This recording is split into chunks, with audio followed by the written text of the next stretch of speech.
Seja bem-vindo a mais um vídeo e hoje eu vou falar sobre queda de faturamento. Recentemente eu vi uma pergunta aqui num grupo de WhatsApp de donos de supermercado. Cara, e eu falei, vou fazer um vídeo sobre esse assunto. É um dono de supermercado e com uma dúvida, né? Ele faz a pergunta aqui no grupo aqui, ó. Vamos lá, a pergunta que ele faz aqui, ó.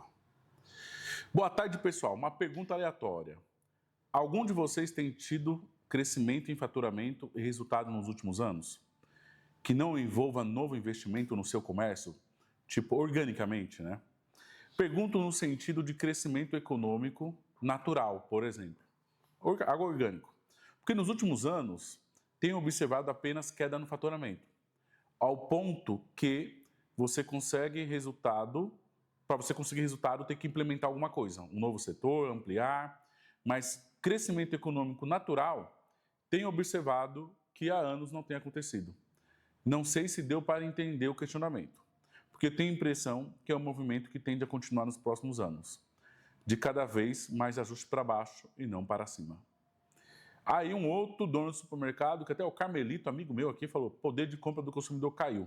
Imagino que a resposta seja essa. Aí outro responde, justamente isso. Cara, vamos lá. Isso aqui é a realidade de alguns, da grande maioria, mas não é a realidade de outros. Haja vista o exemplo que eu dei naquele vídeo da loja que chegou chegando e roubou nada mais, nada menos do que mais de 15 milhões de faturamento do outro supermercado. E agora eu sei quais são as duas empresas, tá? Quais são as duas empresas. E uma que roubou o faturamento da outra, é a terceira loja, é uma empresa que eu sou fã. Cara, quando eu descobri quem eram as empresas, eu falei, cara, tava na cara, os caras são muito bons. Então, não é igual para todo mundo esse cenário que está aqui nesse grupo de WhatsApp. Tem lojas vivendo outras realidades muito boas. E nesse vídeo eu quero justamente trazer o porquê que isso tem acontecido. Porquê que a grande maioria tem tido queda de faturamento e uma pequena minoria tem crescido o faturamento. E nós vamos falar sobre isso. Então, se o seu faturamento está caindo, esse vídeo você vai ter a resposta e a solução do problema, certo? É esse conteúdo aqui. E antes de eu começar a derrubar o conteúdo, eu quero já que você se inscreva no canal, se você não é inscrito, ativa o sininho para receber a notificação e curta esse vídeo. Eu sempre falo, é uma imensa idiotice eu falar isso toda vez, mas vida de youtuber tem que falar isso para lembrar você, senão vocês esquecem. Então, agora, bora abrir o meu mapa mental aqui. É 1000 vezes melhor falar mapa mental do que MindMeister, né? Não, nome em inglês, chato, sou brasileiro, caramba. Então vamos lá aqui, ó. Abrir aqui na tela, tema, queda do faturamento, queda de faturamento. E aqui eu separei em fatores externos e fatores internos. Não tem como analisar isso sem olhar isso aqui que eu estou escrevendo. Fatores internos, cara. Então, tem dois fatores aqui que influenciam na queda do faturamento, certo? O que está dentro de fatores externos? Tá, vamos lá. Tem 3 pontos nos fatores externos, que é o quê? Entra, para mim, o principal, tá? O principal é parte da resposta do colega aqui, que é o quê? Inflação, tem a ver com inflação e poder de compra. Isso aqui, para mim, é o principal motivo da queda do faturamento dos supermercados. É o motivo número 1. Porque o que acontece? Cara, nós sabemos que o preço de tudo explodiu. Então, um café é entre 30 e 40 reais ou mais. Arroz entre 20 a 30 reais. Um azeite entre 30 e 40 reais, ou às vezes até 50 reais. Cara, tudo subiu no Brasil. E a renda do consumidor não acompanhou, não acompanhou, não seguiu, né? E aí o que acontece? A pessoa mais pobre, a classe D e E, cara, ela não vai comprar aquele item que podemos falar de aquele item supérfluo para eles, né? Então, o pessoal mais pobre, cara, o pessoal com menos condições, ele vai comprar o básico. A compra que ele fazia antigamente, ele levava mais de um café, mais de um arroz, e aí levava aquela besteirinha para a criança, era o o Danette, era o biscoito, o wafer, balduco, era os sucrilhos. Cara, eles vão diminuindo a compra desses produtos. Era o produto da confeitaria. Então, nas regiões mais pobres, esses produtos vão saindo da cesta. Sem contar que esse colega aqui, ele é de supermercado de bairro. Então, se tiver atacarejo próximo, boa parte desses clientes vão fazer a compra de abastecimento do mês lá no atacarejo. Algo que antigamente o cliente não fazia essa conta, porque ele tinha poder de compra, ele tinha dinheiro. Então, às vezes, ele topava pagar um pouquinho mais caro no supermercado de bairro, no supermercado regional. Então, agora, para a classe mais pobre, cara, isso pesa demais. Escolher o lugar de compra, escolher o lugar mais barato, isso pesa demais. Se a pessoa tem um consumo de R$ 1.500 de compra, uma família teoricamente média, cara, se a pessoa economizar 10%, que é R$ 150, ela já está no lucro. Geralmente, em média, um atacarejo, ele é ali, em média, uns 15% mais barato que o supermercado regional, segundo os dados da Infoprice, quando eu fiz o estudo. Supermercados regionais. Então, cara, agora pensa, numa compra de R$ 1.000 é muito dinheiro. R$ 1.000, 15% é R$ 150. 10% de R$ 1.500 é R$ 150 também. Então, é muita grana e consumiu o poder de compra, né? Isso é resultado da inflação, resultado do país mais pobre, resultado do Estado gigante, resultado da administração pública. É diferente do que acontece naquele vídeo dos Estados Unidos que eu mostrei. Então, se o país não pegar um outro rumo, é mais fácil nós estar beirando a Venezuela, igual o vídeo da Venezuela. Então, cara, esse é para mim, é o fator número 1, é a inflação e diminuição do poder de compra do brasileiro devido a políticas públicas, certo? Esse é o principal. Vamos lá. O segundo grande fator, para mim, é o aumento da concorrência. Aumento da concorrência. Cara, por mais que esteja difícil, o que tem de rede expandindo por aí, cara, é muita loja abrindo, é muita loja abrindo, é muita loja.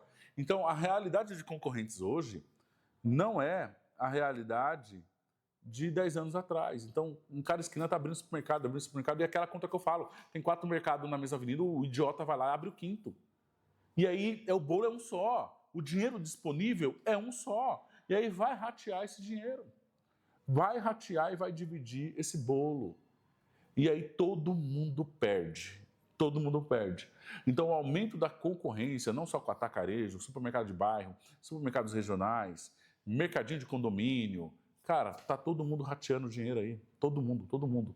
Então, o aumento da concorrência também é um fator externo que morde um pedaço desse bolo. Aquele exemplo daquele vídeo da loja concorrente roubou 50%.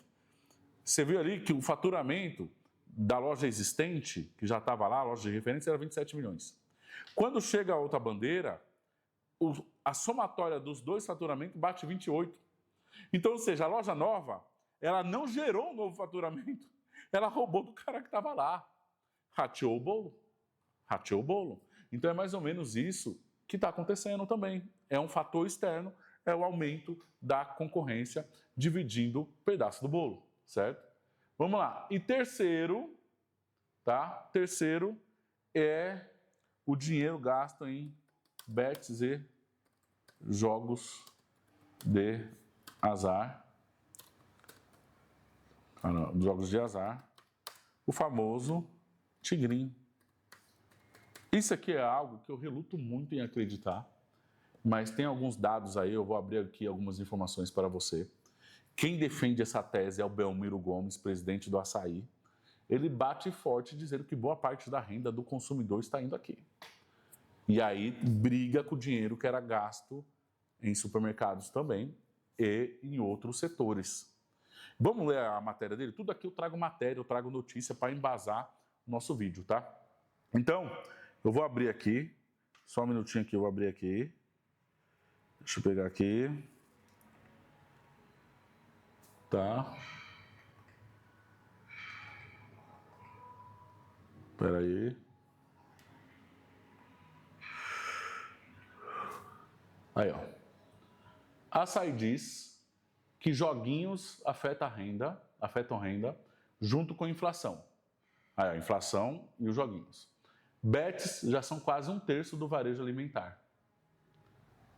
Rede ainda projetou cerca de... Aqui não tem nada a ver com a notícia. Vamos lá. Há uma mudança estrutural nos gastos da população. Além de aumento da inflação, isso afeta a renda e pode estar provocando a aceleração na troca de marcas mais caras pelo cliente pelas marcas mais baratas na classe de menor renda. Então, o que esse estudo está dizendo? Que o cara que comprava café Melita, ele vai comprar o café Tabajara. Isso derruba o faturamento para dividir essa renda com o Tigrinho. A análise é de Belmiro Gomes, presidente do Açaí, segunda maior rede de varejo do país, com mais de 80 bilhões de vendas ao ano. Certo? Vamos lá, vamos descer aqui. Descendo aqui. Meu WhatsApp gritou aqui, mas está tudo bem. Há algo mais estrutural acontecendo e tivemos ainda essa questão forte das bets. Apostas e jogos de azar online, com projeção de mais de 400 bilhões até 30 bilhões ao mês apenas em bets, segundo o Banco Central. Então não é só inflação, disse ele a analistas em teleconferência com outros analistas. Cara, 400 bilhões, 30 bilhões por mês é quase metade que o Açaí fatura mesmo. Na verdade, o Açaí fatura 80 bilhões no ano, né? Então é 30 bilhões no mês. O faturamento de bets, 400 bilhões, pode somar o Atacadão, o Açaí e o Mateus junto, o faturamento com o bets é maior. Então é nisso que o Belmiro Gomes se baseia, tá? É nesse número aqui. Olha só que cabuloso que é esse negócio. Segundo a direção, a rede não perdeu o volume de venda de janeiro a março, mas ganhou, e isso é mais animador. Semanas atrás, o Banco Central informou dados fechados do primeiro trimestre em termos de movimentos com apostas online no país. E o valor girou entre 20 e 30 bilhões por mês. É muita coisa. No Brasil. Considerando média, se analisar esse valor, são 300 bilhões gastos com isso pelos brasileiros no ano. Né? No ano, aí ele não está dizendo. O brasileiro já é um dos maiores mercados de jogos e apostas online do mundo. Em menos de 4 anos de atuação mais forte, é o terceiro maior mercado global. Para se ter uma ideia, o tamanho desse montante, as redes de supermercados do Brasil, o maior negócio de varejo do Brasil, faturam 1,067 trilhão em 2024. Faturaram, né? Equivalente a 9,12% do produto interno bruto, o PIB. Segundo a Associação Brasileira de Supermercados, então, cerca de 3 a 4 anos de forte crescimento, apenas as bets são quase 30% do maior negócio de varejo brasileiro de alimentos e bebidas. Está entendendo esse número? O setor supermercadista faturou 1,067 trilhão. Só as bets e Tigrinho e cassino online, né, estão faturando 30% disso. É nisso que o Belmiro Gomes se baseia. Olha só que coisa de louco isso aqui. Apesar da regulamentação dessas empresas estrangeiras por meio de certificações, o empresário do varejo tem dito nos bastidores que falta mais esforço de conscientização por parte do governo e da sociedade civil junto à população, especialmente quanto à educação financeira. As companhias se transformaram numa das maiores fontes de investimento publicitário para meios de comunicação, rádio, TVs e influências digitais. Pode voltar em mim aqui, produção? Cara, esses números aí são loucos mesmo. E o que acontece? Cara, isso aí é do capeta, velho. Eu sou totalmente contra. Vira e mexe, eu recebo direct lá de empresas querendo investir para poder divulgar Tigrinho, essas porcaria toda. E por que isso é do capeta? Você pode falar, mas a pessoa joga se quiser. Cara, porque o nosso país é um país de terceiro mundo. É um país emergente. A nossa população não está pronta para isso. E aí é o quê? Aí é onde Mamon é o deus do dinheiro. E você pega agora os clubes de futebol, tudo dependentes de bet. Se a bet acabar da noite para o dia, os clubes do Brasil, a maioria quebra. A maioria quebra. As televisão, rádio, os influencers. Cara, a maioria de dinheiro de publi de influencer hoje são as bets. Então você pega Neymar, Felipe Neto, a Virgínia teve na CPI das bets. Se da noite para o dia acabar as bets, vir uma lei, o que vai ter de quebradeira de clube, influenciador, televisão que está contando com esse dinheiro. Cara, você assiste o jogo de futebol, umas 15 marcas de bet lá nos letreiros lá. O brasileiro virou, Campeonato Betano Brasileiro. Cara, é surreal a entrada de dinheiro desses negócios. E aí, o governo não libera por quê? Que o governo, o Estado quer que se foda a população. Eles querem arrecadar mais impostos, aí depois as empresas lucram mais com publicidade, e o povo que não está preparado para isso vai ficar dependente, viciado nessa desgraça. O que tem de documentário na internet de pessoas que perderam tudo, quiseram se matar, hoje já tem pessoas procurando clínica, como se fosse um usuário de cocaína, crack, de bet ou de tigrinho, ou de aposta de tigrinho. Cara, o mais pobre joga o tigrinho, é justamente quem não tem dinheiro para queimar nesse vício. E sabe outro ponto que é meio louco? Os cassinos físicos nunca foram liberados no Brasil, como é nos Estados Unidos, lá em Las Vegas. Aqui, para ter um bingo na esquina, é uma burocracia do caramba. E aí os caras liberaram algo, um monstro, 1000 vezes pior, que é como se fosse o cassino online no celular. Que é muito mais acessível, qualquer pessoa brinca, qualquer pessoa joga, mas para ter o bingo ali, para ter aquela maquininha de caça-níquel que tinha nos bares, é um crime. Como é que proíbe os cassinos de rua, o bingo da tiazinha que os velhos jogavam, e liberou uma desgraça dessa? Liberou uma desgraça dessa. Tiago, você é a favor que libere o cassino? Não, sou a favor que trave todas essas bostas aí. Cara, e aí acontece isso daí. Então os números são coisa de louco. Os números é algo surreal. E esses são os 3 fatores, né? Vamos voltar no meu Mind Master aqui? Deixa eu colocar aqui na tela. Certo. Certo? Então vamos lá. Voltando aqui, ó. O que são fatores externos da queda do faturamento? Inflação em poder de compra, aumento da concorrência, bets e jogos de azar. Mas tem os fatores internos, que é o que? Quando você perde para você mesmo. E aí eu vou nos principais pilares que eu prego o tempo todo aqui nessa internet. Que é o quê? Vamos lá. Quando você perde faturamento para você mesmo, é um desses aqui. É um desses aqui. Que entra o quê? A experiência de compra. Experiência de compra. Começa por aí. Experiência de compras. Cara, que é o quê? Tem um vídeo completo. Experiência de compras tem 18 pilares. Vai aqui no YouTube, procura aqui, experiência de compra. 18 pilares. Que é iluminação, loja limpa, abastecida, precificada, atendimento, ruptura, cara, envolve tudo isso. Experiência de compras é o número 1. Seguido de mix, ausência de... Vamos pôr mix ruim e rupturas. Aí eu preparei uma outra matéria aqui, vamos para dados, vamos para informação, para você ver que não é fonte da minha cabeça. Vamos pegar aqui, essa matéria aqui, ó. Aqui, ó, reportagem da SA Varejo. Aqui é uma matéria de CRM, mas, cara, traz outras informações importantes. Então aqui, 66% dos consumidores estão cadastrados em programa de fidelidade. Mas não é aí que eu vou chegar. Aqui, ó, isso aqui, ó. Cerca de 45% dos consumidores costumam seguir uma lista de compras, mas acabam adquirindo itens não planejados. O que é isso? Oportunidade de aumentar ticket médio. Tá? Eu tenho outro vídeo aqui só de ticket médio. Outros 39% dizem seguir a lista com disciplina, enquanto apenas 8% só tomam decisões de compra no PDV. Cara, esse 39% que segue a lista com disciplina deve ser homem, né? Homem é mais racional, é menos emocional e deve fazer a listinha lá no WhatsApp. A mulher manda a lista de compra para ele, ele vai lá e compra exatamente aquilo que pediu.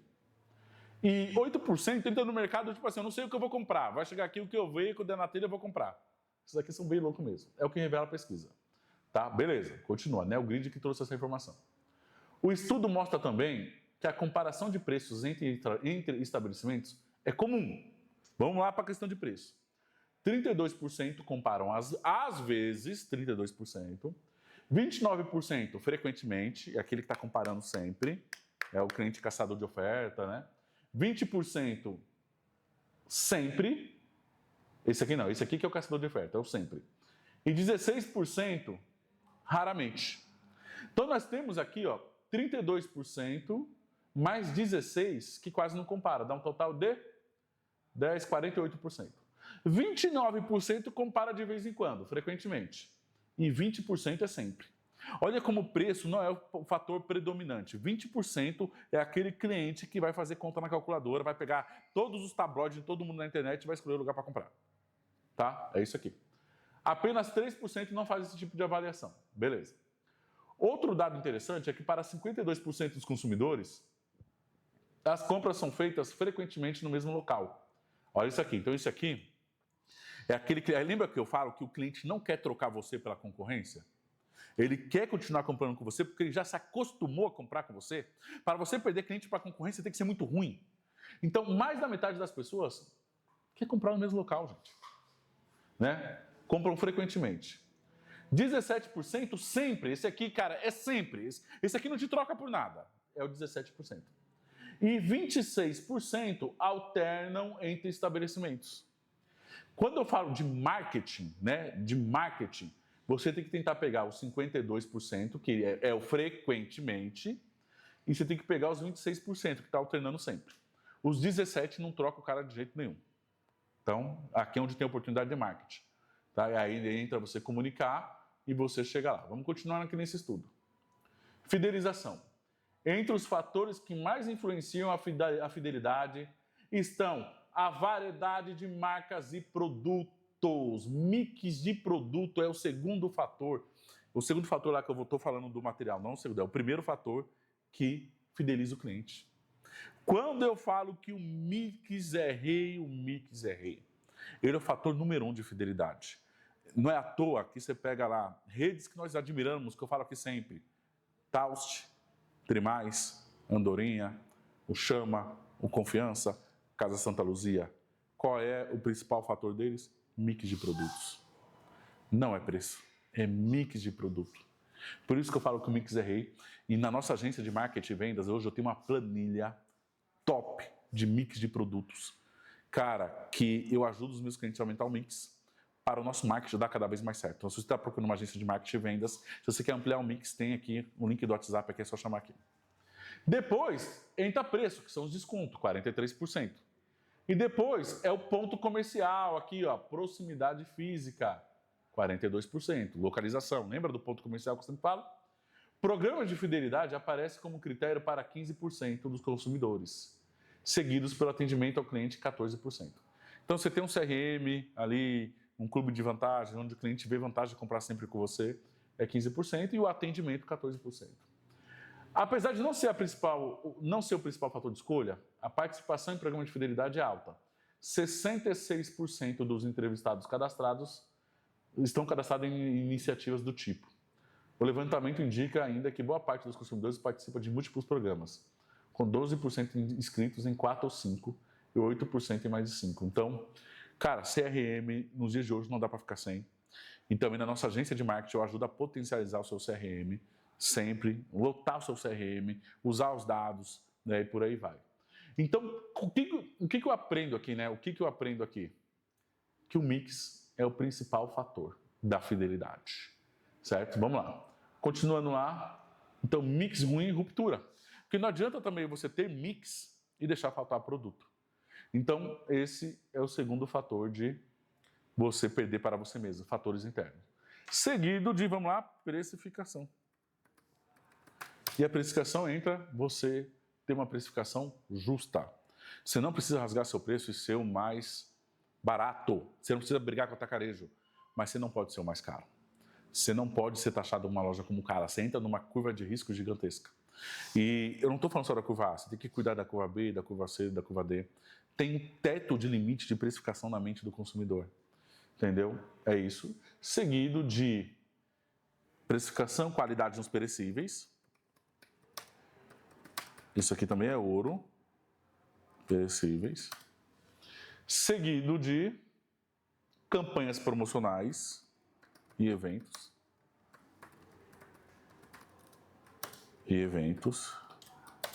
Você tem que estar comunicando o preço, porque o nosso negócio é um negócio de commodity. Tá? Seguido de falta de inovação e diferenciação. Vamos falar uma coisa, aquela loja que eu fiz no outro vídeo, que o cara arrancou 50% do faturamento. Você não acha que ela estava parada no tempo?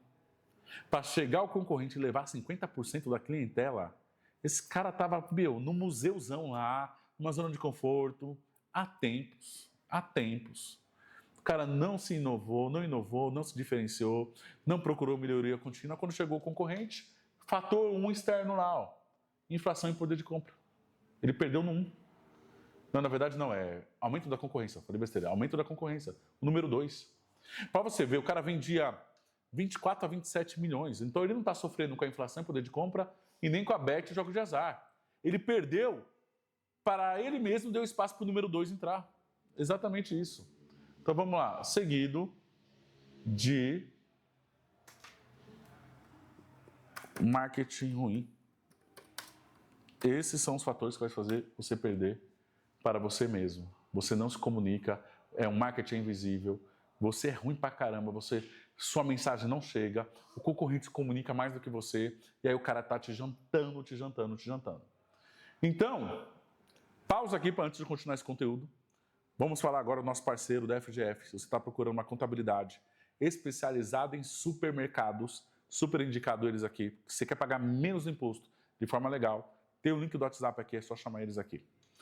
Vamos lá, continuando esse conteúdo aqui. Fatores externos que está ferrando o seu faturamento. Inflação e poder de compra, aumento da concorrência, bets e jogos de azar. Fatores internos, experiência de compra, ruptura, precificação, qualidade nos perecíveis, campanhas promocionais e eventos, falta de inovação e diferenciação, marketing ruim. Tudo isso aqui, só falta a precificação. Todo o resto eu tenho vídeo aqui no YouTube. Todo o restante, pode ir no meu canal aqui procurar, tem o vídeo de tudo. Tem o vídeo de experiência de compra, de mix, qualidade nos perecíveis eu tenho separado por tema, padaria, hortifruti, açougue. Campanhas promocionais, já fiz um também. Diferenciação, eu falei sobre 10 categorias diferenciadas, como crescer diante da concorrência. E marketing, tem vários aqui de marketing também no meu canal. Agora, volta em mim aqui em produção. Por que a queda de faturamento é uma realidade para muitos e não é essa realidade para poucos? Porque vamos pegar os exemplos. Olha o Taust, ele não para de abrir loja. Cada loja que os caras abrem fatura 20 a 25 milhões. Olha só o Trimais. No ano passado, eu lembro que o relatório do Trimais deu 38 milhões por loja. E esse ano, saiu na Abras ano passado, que é referente a 2023. E no ano de 2024, o Trimais pulou para 43 milhões por mês em cada loja. São 2 lojas, agora eles abriram a terceira. Que só vai entrar esse número no ano que vem. 43 milhões, o cara cresceu em média 5 milhões por mês. O Taust também cresceu. Só pegar na Abras. Pega a Abras 2024 e compara com a Abras 2025. O Chama também, eu sei que teve um crescimento de 15% de um ano para o outro. Lojas que sabem trabalhar. Então, o que acontece? Cara, se você está perdendo faturamento, essa fatia do bolo está sendo por sua incompetência, por sua irresponsabilidade. Você está errando algum daqueles 7. A tempestade perfeita. Você deve estar errando um ou mais nesses 7 interno, que fortalece o fator externo sobressair sobre você. Porque, pensa, se tem tudo aquilo jogando contra externamente, ainda você erra nisso daqui, você vai perder faturamento, mas esse faturamento deve estar indo para algum concorrente, que está errando menos nesses 7 pontos aqui. E se você quer ajuda para nós melhorar esses 7 pontos aqui, pode contar comigo. Me chama aqui e vamos recuperar esse faturamento perdido. E aí tem várias estratégias de fazer o cliente voltar para a loja, dentro aqui da nossa agência de marketing e vendas. Certo? Então, esse aqui pode ser algum dos motivos da queda de faturamento do seu supermercado. É isso, é nóis.